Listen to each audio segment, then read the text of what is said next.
আসসালামু আলাইকুম। আমার নাম প্রি। আমি একজন অমুসলিম। আমি শিখ ধর্মের অনুসারী। আমি প্রায় ১.৫ বছর আগে আমার এক বন্ধুর মাধ্যমে ইসলাম সম্পর্কে জানতে পারি। আমরা একই বিশ্ববিদ্যালয়ের পড়াশোনা করছি এবং সেই আমাকে ইসলামের সাথে পরিচয় করিয়ে দেয়। সে আমাকে পড়ার জন্য কিছু বইও দিয়েছিল, কারণ সে যেভাবে ইসলাম পালন করত তা আমি লক্ষ্য করতাম। সে নামাজ পড়ত এবং আমার সাথে যেভাবে কথা বলতো তা আমার খুব ভালো লাগতো এবং আমাকে খুবই আকৃষ্ট করত। এরপর কিছুদিন পর আমি তাকে অনেক প্রশ্ন করতে থাকলাম। তাই সে আমাকে বলল, তুমি কুরআনের অনুবাদ পড়ছো না কেন? তখন সে আমাকে কুরআনের একটি ইংরেজি অনুবাদ দিয়েছিল পড়ার জন্য। তো আমি কুরআনের ইংরেজি অনুবাদ পড়ার পর আমি পুরোপুরি নিশ্চিত হলাম যে আল্লাহই একমাত্র সত্য সৃষ্টিকর্তা এবং নবী মুহাম্মদ সাল্লাল্লাহু আলাইহি সাল্লাম হলেন সর্বশেষ রাসূল। কিন্তু কিছুদিন পর আমার বাবা মা এ বিষয়ে জানতে পারলেন। তারা খুবই ধার্মিক, তাই আমি অন্য ধর্মে চলে যাচ্ছি দেখে তারা খুবই অসন্তুষ্ট হলেন। তাই তারা আমার পূর্বের বিশ্বাস ফিরিয়ে আনার জন্য আমাকে মন্দিরে নিয়ে যাবার সিদ্ধান্ত নিলেন।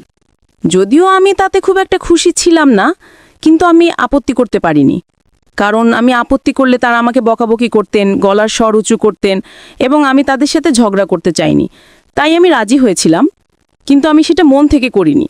আমি শুধু তাদের খুশি করতে, সন্তুষ্ট করতে এবং তর্ক বা ওই জাতীয় কিছু এড়াতে তা করেছিলাম। তো এখন আমি আসলে আপনার কাছে একটু উপদেশ চাই। আমি এখন কি করব? আমি কিভাবে আমার বাবা মাকে বোঝাবো? আমি কিভাবে তাদের বলবো যে এই ধর্মটিই আমার জন্য সঠিক এবং অন্তত আমি তো এটাই বিশ্বাস করি।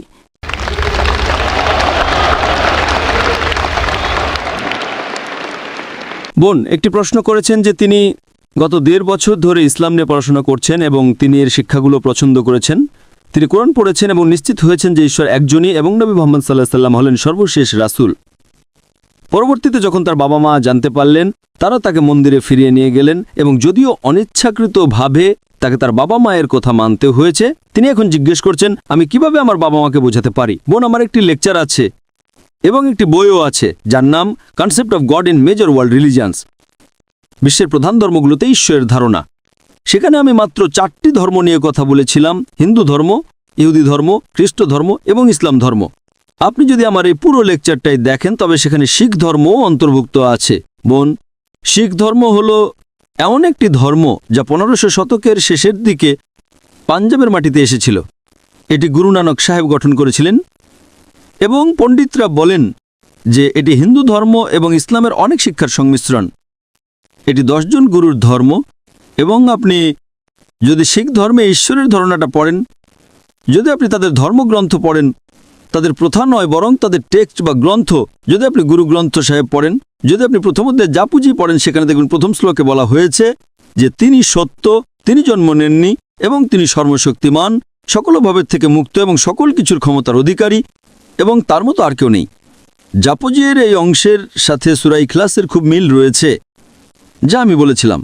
তাই তাত্ত্বিকভাবে শিখ ধর্মে সর্বশক্তিমান ঈশ্বরের যে সংজ্ঞা, সেটা সূরা ইখলাসের সংজ্ঞার সাথে বেশ সাদৃশ্যপূর্ণ। এই কারণেই শিখরা বিশ্বাস করে তারা ঈশ্বরকে 2টি নাম দেয়, একটা ওমকারা যার একটি প্রকাশিত রূপ আছে এবং একটা অপ্রকাশিত রূপ। এবং শিখ ধর্মে সর্বশক্তিমান ঈশ্বরের বিভিন্ন গুণাবলী উল্লেখ করা হয়েছে। তারা সর্বশক্তিমান ঈশ্বরকে সাহেব বলে ডাকে, যার অর্থ প্রভু। তারা তাকে রাহিম বা দয়ালু হিসেবেও ডাকে, তারা তাকে কারিম বা উপকারী হিসেবেও ডাকে, তারা তাকে ওয়াহিগুরু বা একসত্য ঈশ্বর হিসেবেও ডাকে। এবং শিখ ধর্ম মূর্তি পূজার বিরোধী। এটি অবতার বা সর্বশক্তিমান ঈশ্বরের আকার ধারণ করার বিরোধী। এটি এমনকি মূর্তি পূজার বিপক্ষে। তাই শিক্ষার দিক থেকে যতদূর ঈশ্বরের ধারণা সম্পর্কিত, তাত্ত্বিকভাবে এটা বেশ সাদৃশ্যপূর্ণ। ব্যবহারিক বা প্র্যাকটিক্যালি তারা এখান থেকে কিছুটা বিচ্যুত হয়, কিন্তু এছাড়া ঈশ্বরের ধারণার ক্ষেত্রে এটা বেশ একই রকম। আপনার প্রতি আমার উপদেশ হবে, আপনি আপনার বাবা এবং মাকে কোরআনের একটি অনুবাদ দেন, তারা যে ভাষাটি সবচেয়ে ভালো বুঝেন, এবং তাদের পড়তে বলেন। তাদের বলেন যে আপনারা কি এমন কিছু দেখিয়ে দিতে পারেন যা মানবতা বিরোধী কথা বলে বা এমন কিছু যার সাথে দ্বিমত করা যায়। তাই আপনাকে ধৈর্য ধরতে হবে এবং তাদের বলতে হবে, এবং আপনাকে একজন প্রকৃত মুসলিমের দায়িত্ব পালন করতে হবে। প্রথমে আমি জানতে চাইব যে আপনি বলেছেন যে কোরআন পড়েছেন এবং আপনি এও বলেছেন যে আপনি এক ঈশ্বরে বিশ্বাস করেন, কিন্তু আপনি বলেননি যে ইসলাম গ্রহণ করেছেন কিনা।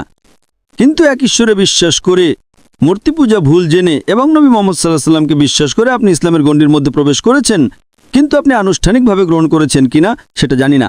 বোন, আমি আপনাকে জিজ্ঞেস করতে চাই যে আপনি কি ইসলাম গ্রহণ করতে চান? আমি চাই, কিন্তু এই মুহূর্তে আমি ভাবতে চাই, জানতে চাই যে আমি কিভাবে আমার বাবা মাকে বোঝাবো, কারণ আমি এমন কিছু করতে চাই না, মানে তারা তো জানে না। এবং আমি আমার বাবা মাকে বলেছি যে আমি যদি কোনো পদক্ষেপ নেই তাহলে আমি আপনাকে জানাবো, কোনো পদক্ষেপ নেওয়ার আগে আপনাকে জানানো হবে। ঠিক আছে, তাই আমি যে আপনাকে অনুরোধ করব, যেমনটা আমি আপনাকে বলেছি, আপনি আমার ডিভিডিগুলো আপনার বাবা মাকে দিতে পারেন। বিভিন্ন ডিভিডি আছে এবং আমি জানি ইসলাম সম্পর্কে এত বেশি ভুল মস্তিষ্কে প্রচার করা আছে যে অধিকাংশ অমুসলিমই ভয় পেয়ে যায়, ও তুমি মুসলিম হয়ে যাচ্ছ, তার মানে তুমি তরবারি হয়ে যাচ্ছ, তুমি সন্ত্রাসীর ধর্ম পালন করতে যাচ্ছ, তুমি হিংস্রতা করবে। বাস্তবে আমি সবসময় পরামর্শ দিই যে কেউ যদি মুসলিম হয়, বিশেষ করে তরুণীরা, আমি তাদের প্রথমেই বলি যে ইসলাম গ্রহণের আগের এবং ইসলাম গ্রহণের পরের আচরণের মধ্যে একটা পার্থক্য থাকা উচিত। এবং যেমন আমার ছেলে ফারিক তার লেকচারে বলেছে যে মায়ের পায়ের নিচে জান্নাত অবস্থিত। বোন, এমনকি আপনার জন্যেও আপনার জান্নাত আপনার মায়ের পায়ের নিচে। যদিও আপনার মা একজন অমুসলিম, আপনার মা জান্নাতে যাবেন কি যাবেন না সেটা পরের বিষয়, আপনি বুঝতে পারছেন, কারণ আপনাকে আপনার মাকে ভালোবাসতে হবে, আপনাকে আপনার মাকে সম্মান করতে হবে। এটার মানে এই নয় যে আপনি মুসলিম হলে আপনাকে আপনার মাকে অসম্মান করতে হবে। তাই যখন আপনার বাবা মা পরিবর্তনটা দেখবে যে ঠিক আছে, আমি আগে আমার মেয়েকে ছোটখাটো কাজ করতে বলতাম কিন্তু সে কখনোই করতো না, এখন সে আমাকে সাহায্য করছে, আমার সেবা করছে, আমার নির্দেশ মেনে চলছে, তাই আপনাকে দেখতে হবে যে একবার আপনি মুসলিম হলে আপনার আগের এবং এখনকার আচরণের মধ্যে একটা স্পষ্ট পার্থক্য থাকতে হবে। যদি আপনি আগে একজন ভালো মেয়ে হয়ে থাকেন, এখন আরো ভালো মেয়ে হতে হবে। এবং যখন তারা আপনাকে জিজ্ঞেস করবে যে তুমি এমন কেন করছো, আপনি বলবেন এটা কোরআনের শিক্ষা, এটা নবীর শিক্ষা। তাই যখন তারা আপনার ব্যবহারের দয়ায় আনুগত্য একটা স্পষ্ট পার্থক্য দেখবে, যদি আপনি আগে 50 মেনে চলতেন, এখন 99.9 অথবা 100 মেনে চলার চেষ্টা করেন, যদি আপনি 90 মেনে চলতেন, 100 মেনে চলার চেষ্টা করেন, তারা আপনাকে যা বলে তার মধ্যে শুধুমাত্র সেই জিনিসগুলোই যা কোরআন এবং নবী মুহাম্মদ সাল্লাল্লাহু আলাইহি সাল্লামের শিক্ষার বিরুদ্ধে, শুধুমাত্র সেই জিনিসগুলো থেকেই আপনার বিরত থাকা উচিত। এছাড়াও সে আপনাকে যাই বলুক না কেন, আপনার পছন্দ না হলেও আপনার সেটা করা উচিত। তাই একটা স্পষ্ট পার্থক্য তৈরি করতে হবে যে আগে আমি কেমন ছিলাম, এখন আমি কেমন হয়েছি। উদাহরণস্বরূপ তারা আপনাকে বলতে পারে যে আচ্ছা, নীল রঙের কাপড় পরো, আর নীল হয়তো আপনার প্রিয় রং নাও। নীল আপনার প্রিয় রং না হলেও যদি আপনার মা এটা পছন্দ করে এবং তিনি খুশি হন, তাহলে আপনাকে তার দেখাশোনা করতে হবে, আপনাকে তার প্রতি আরো যত্নবান হতে হবে, যাতে তারা জিজ্ঞেস করতে বাধ্য হন যে এই পরিবর্তনটা কিভাবে এলো। একবার যখন তারা জিজ্ঞেস করতে বাধ্য হন যে পরিবর্তনটা কিভাবে এলো, আপনি বলবেন কারণ এগুলো কোরআনের শিক্ষা। এবং আমার ছেলে তার লেকচারে এটাই বলেছিল, যার সারমর্ম আমি দিলাম। তাই বোন, একই সময় আপনাকে ভুল মস্তিষ্কগুলো দূর করার চেষ্টা করতে হবে। অমুসলিমদের দ্বারা জিজ্ঞাসিত সবচেয়ে সাধারণ প্রশ্নগুলোর উপর আমি একটা বই লিখেছি, সেই বইটা সম্ভবত বাইরে পাওয়া যাবে। আমি স্বেচ্ছাসেবকদের অনুরোধ করছি আপনাকে একটি কপি দেওয়ার জন্য। আর এগুলো সাধারণত মিডিয়া ইসলাম সম্পর্কে যে ভুল মস্তিষ্কগুলো ছড়িয়েছে তা ক্লিয়ার করার চেষ্টা করে। তাই যদিও আপনি আপনার মা এবং বাবাকে সেই বইটা পড়তে দেন, ম্যাক্সিমাম না হলেও কিছুটা হলেও বুঝতে পারবে এবং তাদের পবিত্র কোরআনের অনুবাদটা পড়তে উৎসাহিত করবেন। আর আমি যা বলবো, কখনোই আপনার বাবা মাকে অসম্মান করবেন না, এমনকি যদি তারা ভুলও করেন, একজন মেয়ে হিসেবে আপনার অসম্মান করা উচিত নয়। যেমন কোরআনে বলা হয়েছে যে আপনি তাদের উদ্দেশ্যে উফ শব্দটাও বলতে পারেন না, কিন্তু একই সময়ে তারা আপনাকে শুধুমাত্র সেই কাজগুলোই করতে বলল যেটা আল্লাহ এবং তার রাসূলের বিরুদ্ধে। এই দুটো ক্ষেত্রেই আপনি দ্বিমত পোষণ করতে পারেন, কিন্তু সেটাও ভদ্রভাবে। অন্য সব কিছুতে আপনি তাদের বোঝাতে এবং তাদের সাথে ভালো ব্যবহার করতে, তাদের প্রতি দয়ালু হতে সাধ্য বাইরে চেষ্টা